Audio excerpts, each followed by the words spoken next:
Good morning, everyone. I will read this out because it is pertinent and poignant and relevant to today.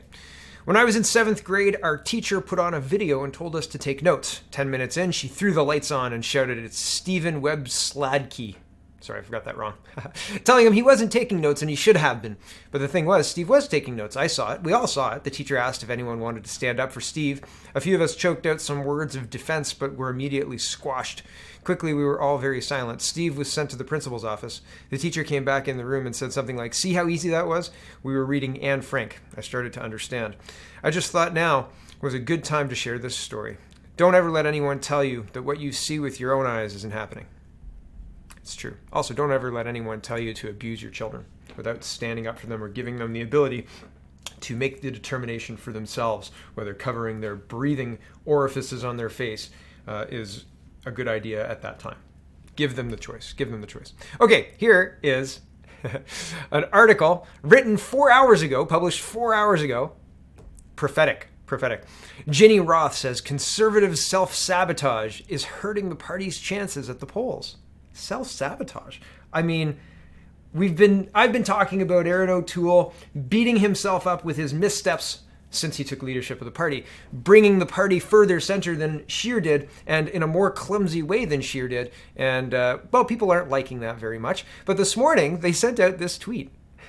And I thought, whew, that's terrible, but very funny. And I wish I could show it to you.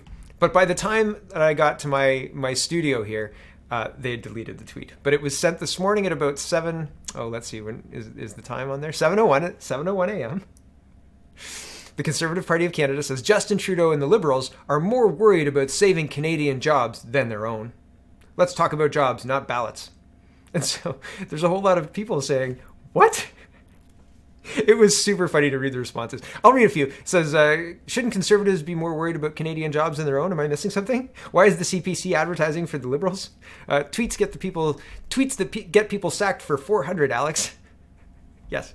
And there were a whole bunch of other tweets talking about this. And I mean, there were a bunch of comments. Like, I was scrolling on Twitter, chuckling, wishing that I could share it with you. Unfortunately, it is a lost moment in time. But really, self-sabotage at every single level, from leadership all the way down to the interns who they've given the keys to Twitter, who are actually pulling for the Liberals. I wonder who got fired this morning, eh? Anyway, interesting stuff, right? I thought it was super funny. Made me howl this morning. Okay, We Day yesterday. And We Day, when I was working I used to work in high schools, and We Day was the day that it was very disruptive. Everybody was out of sorts. All the classes were shortened or whatever. A whole bunch of kids just left. They just went home. Smart kids. And the kids who listen and do what they're told went to the gym to listen to whichever speaker and whichever Keilburger was there, if there was a Keilburger there, or whatever their representatives, whoever they were. The motivational speaker, right? That is important enough to derail an entire day of school. But it's very... very good politics. Very good politics. And here's Sarah Fisher's. But this We Day is yesterday. The Keilburgers testified at the Parliamentary Committee in the House of Commons, and it was super fun to watch. And it was only fun to watch because, they were held accountable to a point. And the body language spoke volumes. But anyway, Sarah Fisher says it's We Day. The Keilburger Bros are testifying before the Ethics Committee today about We Charity. We Charity's $500 million of taxpayer money sole source deal with the Trudeau government, 2:30 p.m. Eastern Time. I'll be posting updates here. There's lots of updates, lots and lots of updates. The beginning of their testimony, and we're going to look at a little portion of it here. They're both well-practiced public speakers. They've got their tone down. They've got their emotive eyes and their body language, except that Mark Keilburger keeps blinking and he's ridiculously angry. It's super funny. It's super funny how like he holds this position, except to blink a bunch. It's so funny. Like, it's worth watching. But they've got their act down, and it's so funny to listen to the motivational speech be turned to politics. Mark Keilburger doesn't say much. I think this is Mark, right? And this is Craig. I think that's right. Or is this Craig? Oh, goodness. Maybe this is Mark. Oh, now I'm not sure.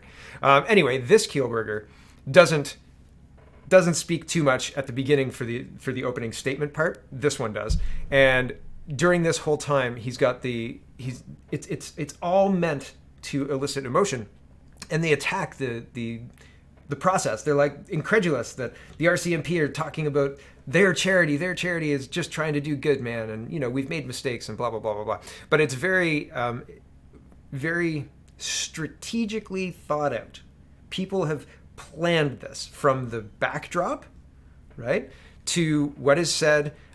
It looks like he's looking just past the monitor onto maybe cue cards or a teleprompter or something like that. Maybe the monitor itself has the words on it. But there's been writing here. They've thought about this. They get into talking about things. They address some things. They address Mr. Cowan's accusations about the moved plaque in the opening, but we'll get to that too. But it's interesting to hear the motivational speech pattern. I said this already, but used to politically attack the Liberals. It's their fault. They destroyed our charity. Okay, so Keilburgers accuse MPs of holding political trial during testy committee hearing.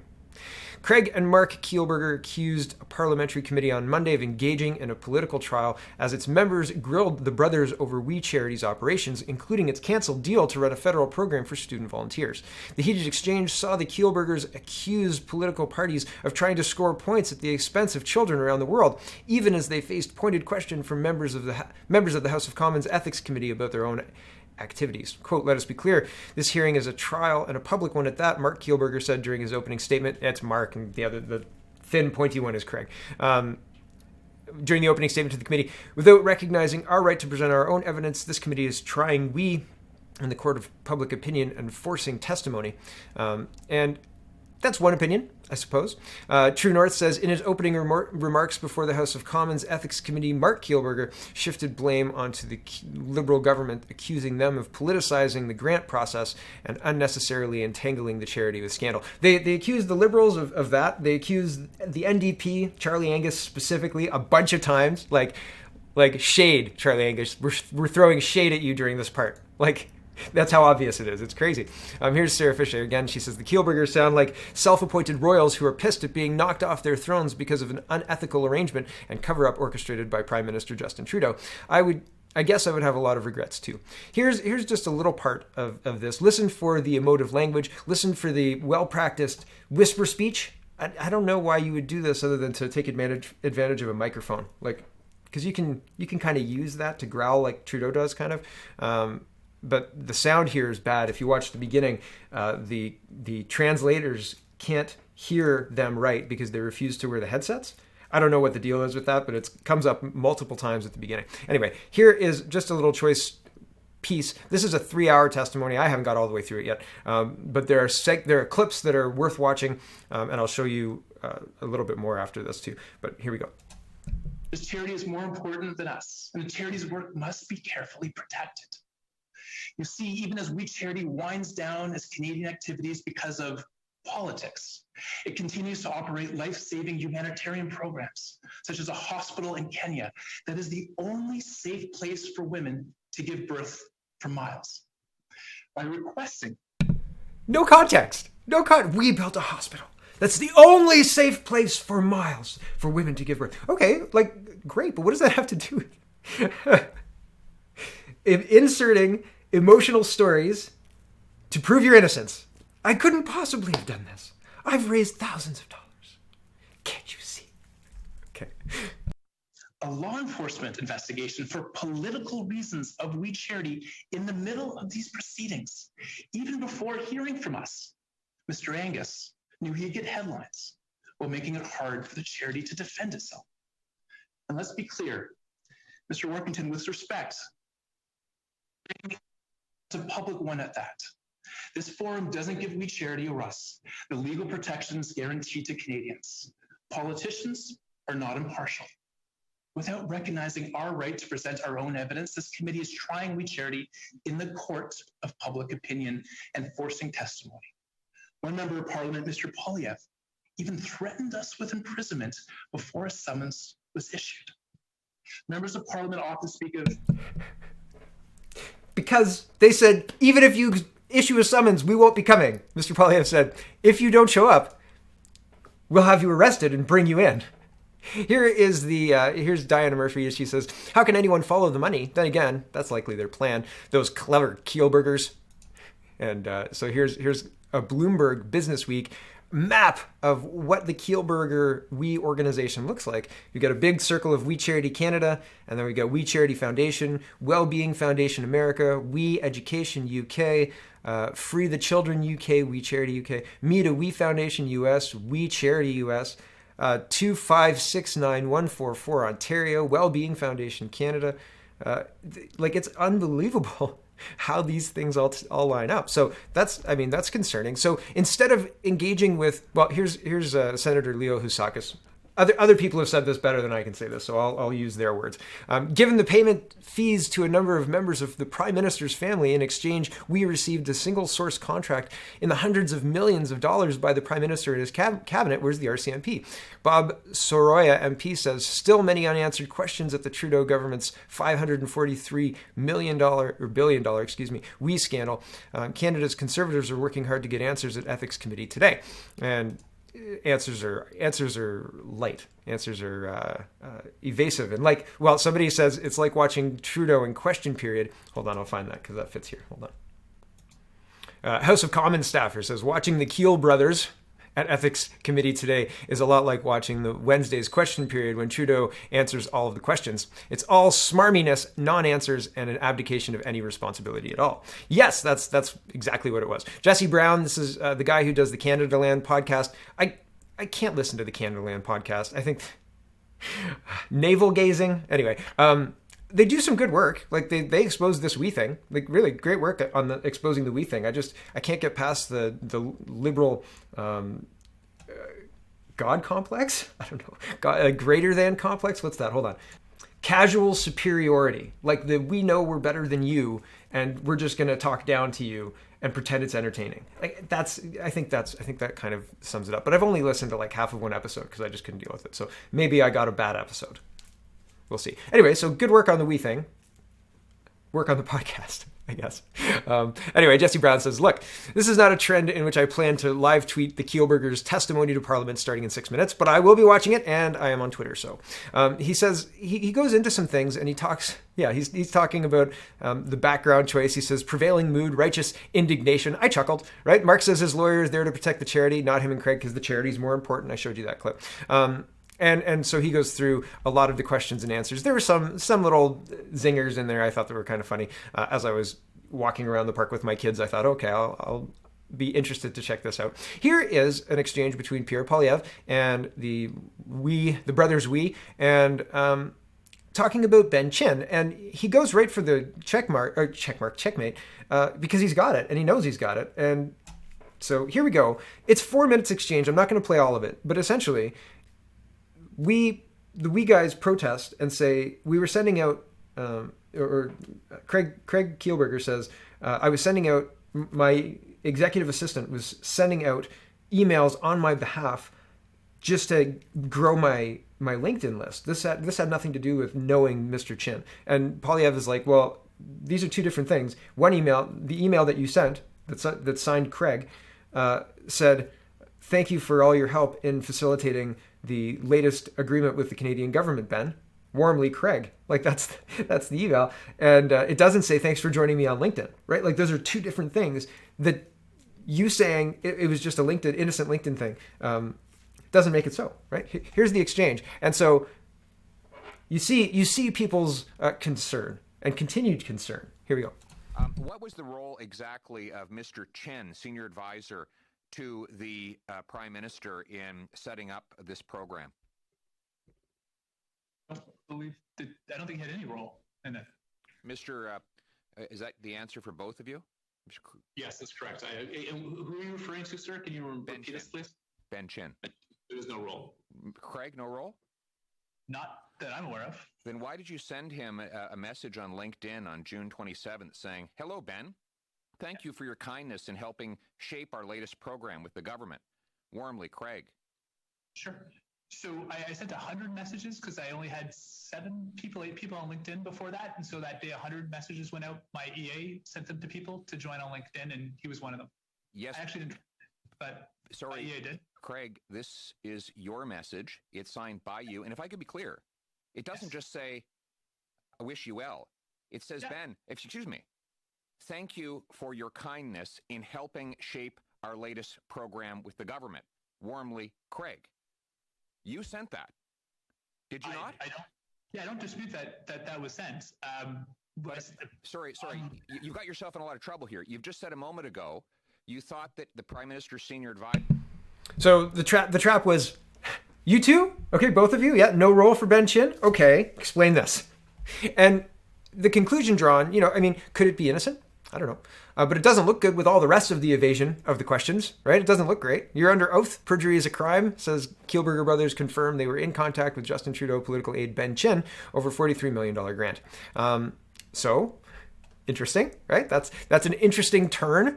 But it's still a situation where I thought this was a funny take on it, where there are more questions than answers after this whole thing. And I don't think anybody's really satisfied, right? This is Stephen Taylor. He was a former communications person, senior political advisor to Scheer. And he says, Polyev, what was Ben Chin's role in shaping the program? Keilbros, none. Polyev, here's a LinkedIn message from you thanking them for shaping the government program. Keilbros, my EA was spamming people on LinkedIn. Don't worry about that, Mr. Polyev. The evidence that you've got there? No, you're misunderstanding, sir. You don't quite understand business today, do you, Mr. Polyev? I think the Keilbros are going to. Well, I mean, it's been a year, right? They said at the beginning of the hearing they haven't heard from the RCMP. They've got 9 investigations, parliamentary investigations, but those aren't criminal investigations, et cetera, et cetera, et cetera. So, do I think that there's going to be a meaningful crackdown on the real estate that it's alleged that they continue to control, $40 million odd, says Brian Lilly yesterday or so, or the fraud? Is there another word for fraud when you tell somebody that they've funded a school and then you remove their plaque and then tell somebody else that they funded the same school? Is there another word for fraud? Like, that's a fraud, right? Fraud. So, but I don't think they're going to get any. There's not going to be any kind of consequences for this. Like, sorry to be a disappointment. Not in Canada. Maybe in the UK. Maybe in the US. If Mr. Cowan can get some kind of what's the word? Legal foothold to get them there and to charge them and to blah blah blah. But fundamentally, I don't think anybody's looking to drop the hammer on these people, right? And this may be a horse and pony show, dog and pony show. This may be something to appease the public, right? Like, did you do this? Yes, we did this. Bad people. And then, some news articles are written about it and what happens, right? Like, I don't think accountability is really in the cards here. What's the end game, right? Like, is the end game going up to Trudeau? Sorry, but we've seen scandals that definitely go to the Trudeau office. And you know what? They don't land on him. Sometimes the clerk of the Privy Council gets gone. Sometimes it's an aide. They've still got, Telford, right? No more butts, but they've got Telford, right? So maybe we can cut her loose, right? That'll appease the mob. This wee thing, Telford's fault. See ya.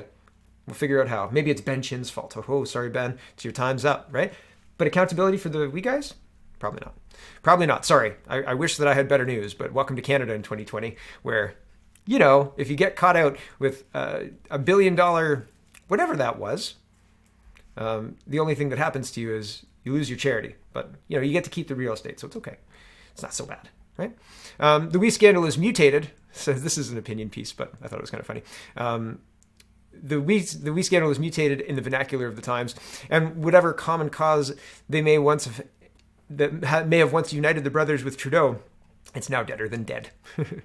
It was maybe an hour or so into the Keilbros brothers' testimony on Monday when Nathaniel Erskine-Smith finally cut to the heart of the matter. The Liberal MP, in his mild and polite way, absolutely skewered the Keilbros over the heartbreaking story shared by U.S. journalist Reed Cowan. Cowan had donated to We Charity and helped raise a sum reportedly running into the millions. Cowan was told by We that the funds had gone to the construction of a school in Kenya and that a plaque honoring Cowan's late son Wesley had been put up in his honor. The problem is that the plaque was later taken down and replaced by another plaque honoring another donor, which Cowan discovered on a subsequent visit. Cowan has called for an investigation of the practice backed by an NDP MP, Charlie Angus. Was we selling the same honors over and over again to credulous donors? If so, where was the money going? I've tried to think it through, Erskine Smith said. I just can't think of an answer to changing the plaques.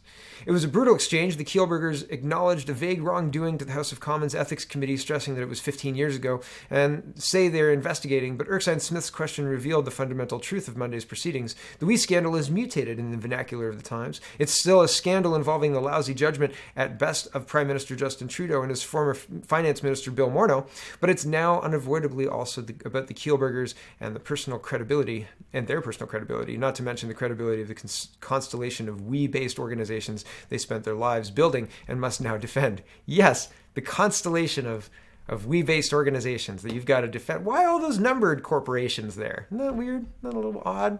Strange, isn't it? Things, right? Seems strange. Anyway, I think that as far as accountability goes, we're at the end.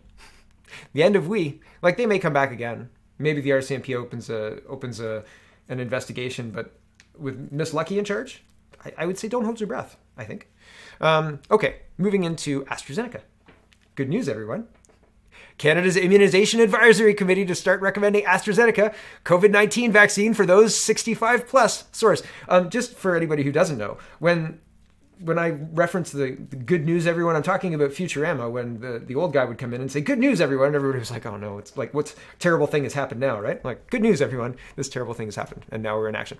NACI to say AstraZeneca vaccine, okay, for those over age 65. How? Why? What? The National Advisory Committee on Immunization is expected to change its stance on the AstraZeneca COVID-19 vaccine to now recommend its use for Canadians over the age of 65, a senior government source tells CTV News. The source added that there will be a news conference Tuesday morning to confirm the details of this change. Earlier this month, the NACI recommended that people over the age of 65 should be prioritized for the Pfizer, BioNTech, and Moderna vaccines instead of AstraZeneca version because there was more evidence concerning their efficacy in older people. The NACI does not impose rules around vaccination. It only offers recommendations, which then allow provinces to tailor their own vaccination rollout plans to fit their needs. Health Canada has stressed that there was no safety concerns in this age group in the clinical studies, nor the large number of seniors who have been vaccinated to date in countries that have already authorized the AstraZeneca vaccine. I think that it's interesting that they're not paying any attention to all of the countries. And they talk about, well, okay, the next period, or the next paragraph, they talk about the countries suspending the use of AstraZeneca. But they're not talking about the lack of data on people over age 65. They're not talking about the fact that there aren't countries that I know of anyway that are administering doses to people over 65. That's part of the reason why they weren't recommending it over 65 now. And how is the science changed? There are questions abound, right? Questions abound. Okay, carrying on. On Monday, Germany, France, and Italy and Spain joined a list of European countries to suspend the use of AstraZeneca vaccine following reports of blood clots in some recipients, despite European regulators indicating that there's no such evidence to support the vaccine is to blame for blood clotting. AstraZeneca has also said that a review of 17 million people who've received the vaccine in Europe and the UK found no evidence of an elevated blood clotting risk. Earlier today, Prime Minister Justin Trudeau assured Canadians that the vaccine is safe for use. Quote, Health Canada and our experts and scientists have spent an awful lot of time making sure every vaccine approved in Canada is both safe and effective, he told reporters in Montreal. Therefore, the very best vaccine for you to take is the first one that is offered to you. That's a direct quote from Trudeau. Put through the newspaper, but direct quote from Trudeau. This is an Ottawa Citizen article released 8 hours ago, right? This news article, this CTV News article was released yesterday at 6:30 p.m., 6:25 p.m., 6:30, and this was released 8 hours ago. It says, no, you shouldn't wait for a better vaccine. Safety and efficacy are high in all of them. It's incorrect to compare their clinical trial scores directly, as each was trialed on different populations at different times when different variants were circulating. Yeah, there's so many reasons, and this is an opinion piece. So that's, at least it's not under health news, so that's something. But it's still publishing and echoing exactly what Trudeau just said. Listen to this. Scientists were rendered giddy, goodness me, By the data published by Pfizer and Moderna for their COVID-19 vaccines, each showed 94 to 95% of efficacy. Canadians now have access to formulations from AstraZeneca and Johnson & Johnson as well, but their efficacy scores, while very good, are nonetheless slightly lower than those of Pfizer and Moderna. So some Canadians wish to wait for a, quote, better option when given the chance to receive an AstraZeneca or Johnson & Johnson. The World Health Organization's Dr. Mike Ryan said it best when advising his own mother, quote, whatever vaccine they show up with, you take it because that's the best decision you can make on that day for your health. Okay. Wow. That's where we're at. Robin Urbach says, this was foreseeable, but man, it will be a tough slog to overcome the confusion. You can't approve a vaccine for everyone, then recommend against its use for 65 plus, then recommend it for everyone, while other countries are suspending its use and expect people to line up. Robin continues, the more I think about it, the harder it is to understand why NACI would recommend against giving AstraZeneca to 65 plus, only to reverse itself 2 weeks later. The science has not materially changed in 2 weeks. The evidence was already there. All this does is breed hesitancy. I think that it's interesting that they've branded this word. If you don't want to get the vaccine, it's not your body, your choice. It's not, I can understand there's trials ongoing around the world. Israel's one example you can point to, but many other countries, including Canada, with the 4-month stretching of the dosing, which doesn't follow manufacturers' recommendations, plus the mRNA nature of the gene therapy that they've packaged up and are selling as a vaccine, plus the fact that there's never been an mRNA vaccine that's passed human trials. I mean, there's all sorts of reasons to have a valid concern about this medical intervention. And as Canadians, we have a right to choose, informedly choose, about any medical intervention. And if you don't have data from 1 year out and 3 years out and 5 years out of enough people taking the dose at the manufacturer's recommendations, rather than, willy-nilly whenever they can get the shot in their arms, because politics, I guess. If you don't have that, then how could you possibly be informed? If there is no data that exists that says after 5 years, this many people die, this many people developed and got better from Bell's palsy, this many people didn't get better from Bell's palsy after 5 years, right? Like, this many people developed Bell's palsy and then died. Like, what are the numbers? Like, what are the real numbers? Where's the studies for this? Like, why are we allowing this to continue with this backhanded negative spin? It's not even like backhanded. It's like, if you don't fall in line, you will be left behind in society and we will shun you. Like, not backhanded, it's right out in your face, right? Why would they stop collecting this data when the disease COVID-19 is known to cause issues with coagulation? It's been a key driver for years, then poof. Data collection, let me wait for it to load. Okay, I'll just push the button. The data collection was first made mandatory from June 2010, and data has been published quarterly from the first full quarter. This data July to September 2010. VTE collection is paused. We're pausing the collection and publication of this data to release NHS capacity to support the response to the coronavirus. So this data is the VTC is the coagulation blood clotting data. So this is from the NHS, but due to the coronavirus illness and the need to release capacity across the NHS to support the response, we paused collection and publication of some of our official statistics. This was updated October 2020, and VTE is here. So blood clotting. So usually they would have the numbers quarterly, and now because of coronavirus, they're not releasing those anymore. Right? For your safety, comrade. For your safety. Statement from Ford Nation. Okay, so after all of that, now in Ontario, General Hiller, or is it Hillier? Is leaving. As set out in the Order in Council, General Hillier's appointment expires on March 31st, 2021. The General is tasked with overseeing the development of Ontario's vaccine rollout plan and associated infrastructure. The plan and infrastructure are now in place, and the province is administering more and more vaccines each day. We will continue to rely on the expertise of our task force members as they continue to advise Minister Elliott and Solicitor General Jones. We are immensely grateful for General Hillier's leadership. Because of his guidance, we now have capacity to administer 150,000 doses every single day, well in excess of the supply we are currently receiving from the federal government. We can't get any vaccines. And here is 680 News reporting the same. Doug, I did the job I came for. The Premier says Rick Hillier, the man tasked with overseeing the rollout of Ontario's COVID-19 vaccines, will exit the role on March 31st. The General was tasked with overseeing the development of Ontario's vaccine rollout plan and associated infrastructure. The plan and infrastructure are now in place, and the province is administering more and more vaccines each day. And I just think it's very interesting timing, right? Like now, they're trying to claim third wave. The head of Ontario's vaccine task force will leave his job in the coming weeks, Premier Doug Ford said Monday. The news about the retired General Rick Hillier comes with Ontario reporting an additional 1,268 COVID-19 cases and the province's vaccine booking system launching, both by phone and online for those over age 80. Yes, those 80-year-olds are wizards on the computer, I hear.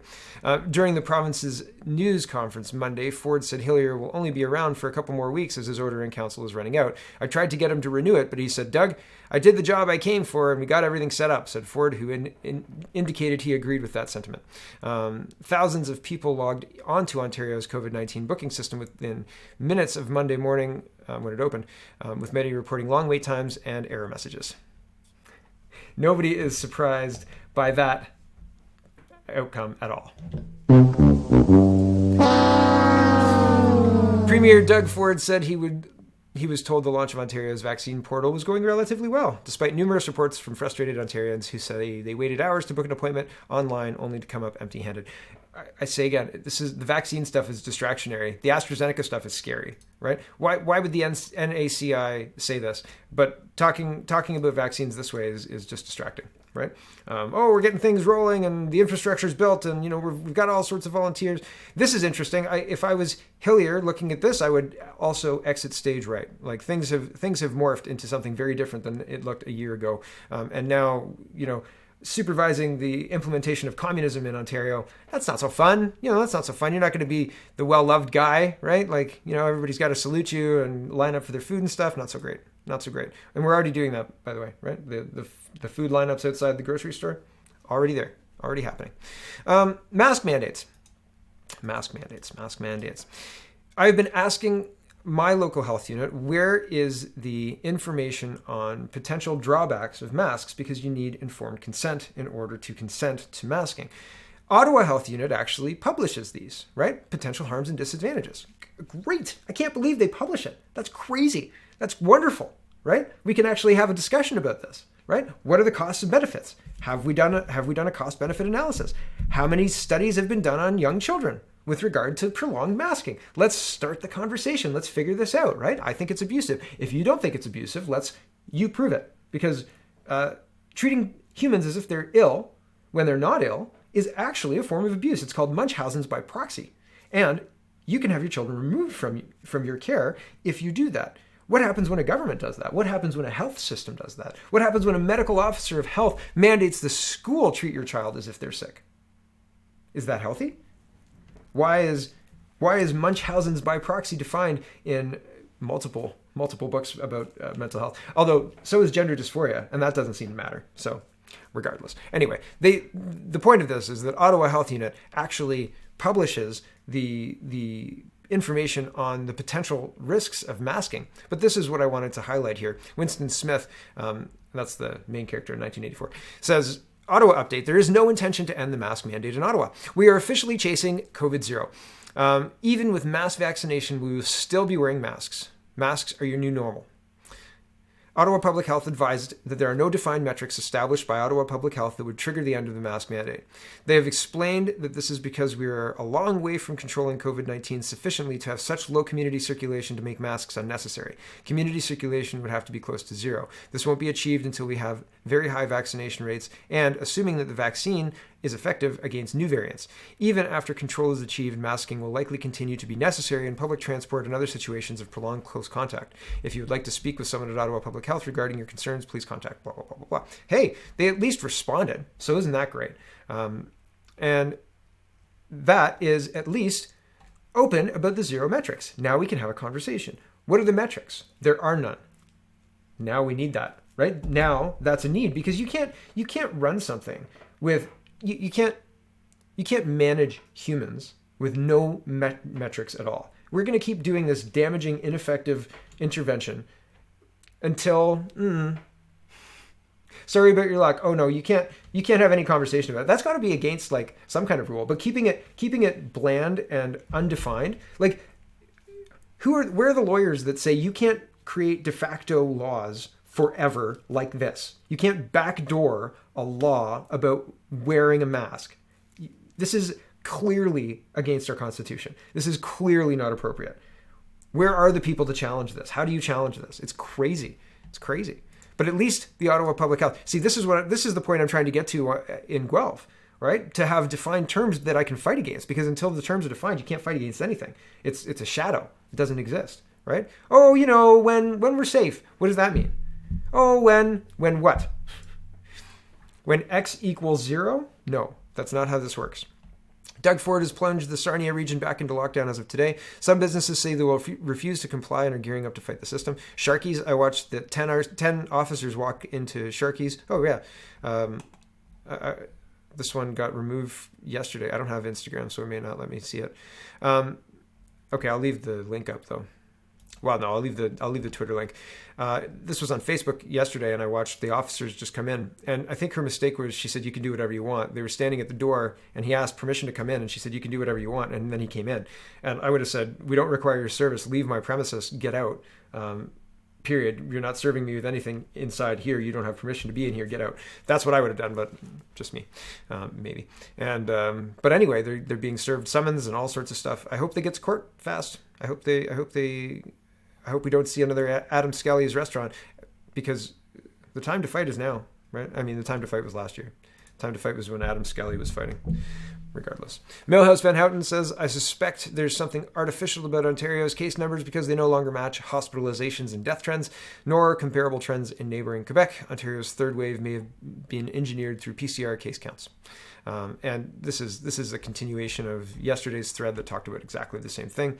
I don't see any convincing evidence that this needs to continue. In fact, as they continue to scrub data and remove easily accessible data that was previously updated daily, and now it's not, it tells me that they don't have the data to back up what they're doing. And their inability and their lack of willingness to engage in the conversation means that they can't defend their positions. That's the conclusion I draw. So time to speak up. Time to speak up. There's only so much people can do, right? But if lots of people speak up, if lots of people demand change, then maybe there will be change. But if people just say, oh well, somebody else will do it, then we're lost, man. We're lost. Turkey is a rogue nation, says Senator Leo Housakis, and rather than standing up to them, Justin Trudeau gives them weapons by which to kill innocent civilians. Why would that be? Watch as I call it the government to put their personal interests aside and start representing Canadian interests and values. It's frustrating when people who are elected to represent Canadian interests and values don't represent the people that elected them. They don't represent the people who put them in that position in the first place. And it frustrates me no end, because I feel like they should. There should be an expectation of not faithfully, doing the best you can. And if people dislike it, justifying your choices, right? And there's no mechanism to hold people accountable in Canada, and it's at every level, municipal all the way to federal, provincial. It's all the same. There's no recall system. There's no way to put a stop to damaging policies, damaging. I mean, look at just what they did with the Section 22 orders. How can a year-long mandate exist without any kind of review, any kind of debate, any kind of